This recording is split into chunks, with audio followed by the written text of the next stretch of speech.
एक गांव था रामपुर। हरे भरे खेत, मिट्टी की सौंधी खुशबू और सीधे साधे लोग। वहाँ एक किसान रहता था, नाम था उसका रामनाथ। अब नाम तो बड़ा गंभीर था, लेकिन असलियत में रामनाथ था एकदम मूर्ख। मूर्ख रामनाथ, ये नाम गांव वालों ने प्यार से नहीं, ताने में दिया था। क्यों? क्योंकि बेचारा हर बार ठगा जाता, हर बात पर भरोसा कर लेता और हर काम में नुकसान उठाता। लेकिन एक बात थी जो सबको चौंका देती, उसकी बेटी कविता। अरे, ये इतना मूर्ख कैसे हो सकता है? रामनाथ किसी के भी बहकावे में आ जाता है। हाँ भाई, मुझे भी समझ में नहीं आता, इतना मूर्ख कैसे हो सकता है? चलो, कम से कम भगवान ने उसे एक समझदार बेटी तो दी है, नहीं तो रामनाथ का क्या होता।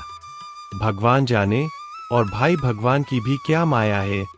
अगर किसी के घर में एक गलत करने वाला होता है, तो कोई न कोई सही भी करने वाला होता है। हाँ भाई, तभी तो भगवान के ऊपर इतना भरोसा लोग करते हैं, ऐसे ना थोड़ी करते हैं। अरे भाई, मैं चलता हूँ, घर में थोड़ा जरूरी काम है। दोनों कुछ देर बातें किए, फिर घर की ओर चले गए। एक बार की बात है, रामनाथ हाट में गया मुर्गी खरीदने। वहाँ एक चालाक व्यापारी ने उससे कहा, भाई, ये मुर्गी कोई मामूली मुर्गी नहीं, रोज 2 अंडे देती है, वो भी सोने के। आजकल ये मुर्गी बहुत लोग खरीद रहे हैं। अगर आपको भी खरीदनी है तो ले जाइए, मैं आपको कम दाम में भी दे सकता हूँ। रामनाथ की आंखें चमक उठीं। सोने के 2 अंडे मिलेंगे? अरे वाह, सोने के अंडे, वो भी रोज 2। ठीक है भैया, लीजिए पैसा, मुझे दे दीजिए मुर्गी। वो मुर्गी लेकर खुशी खुशी घर की ओर चला। घर पहुंचते ही जोर से पुकारा, बेटी कविता, ओ बेटी कविता, जल्दी आओ, मैं तुम्हें कुछ जादुई चमत्कार दिखाता हूँ।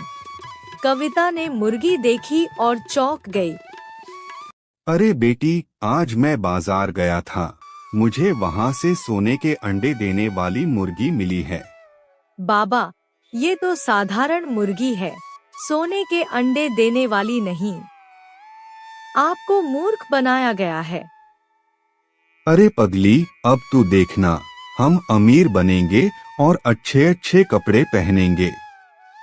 तू शांत हो जा, देखना कल सुबह ये मुर्गी सोने का अंडा देगी। रामनाथ को रात भर नींद नहीं आई। वो सोचता रहा, कल मेरे पास 2 सोने के अंडे होंगे। सुबह रामनाथ और कविता मुर्गी के पास गए, पर मुर्गी ने एक भी अंडा नहीं दिया। कविता ने मुर्गी को पौष्टिक खाना देना शुरू किया। सुबह सुबह उसे खेत में छोड़ने लगी। कई दिनों बाद मुर्गी सच में अंडे देने लगी, देसी अंडे। कविता गांव की औरतों के पास गई, बहनों, हमारे पास ताजे देसी अंडे हैं, शहर से अच्छे और सस्ते भी। अगर चाहिए तो मुझे बताना। एक दिन रामनाथ गांव में घूम रहा था। उसने देखा पीपल के पास भीड़ लगी है। वहाँ सेठ किशनलाल घोषणा कर रहे थे, जो मेरी बंजर जमीन को उपजाऊ बना दे, उसे मैं 10 बैल दूंगा। रामनाथ बोला, ये काम तो मैं ही करूंगा। कविता ने रोका, बाबा, वो जमीन पथरीली है, वहाँ कुछ नहीं उगता। लेकिन रामनाथ कौन मानने वाला था। 3 दिन की मेहनत के बाद भी कुछ नहीं उगा। तभी कविता वहाँ आई, गोबर, चूना और अनाज के साथ। उसने मिट्टी में सुधार किया, पानी डाला और कहा, बाबा, अब हम 4 से 5 दिन बाद आएंगे। दिन बीते और खेत में हरियाली उगाई। सेठ किशनलाल चौंक गए, ये चमत्कार किसने किया?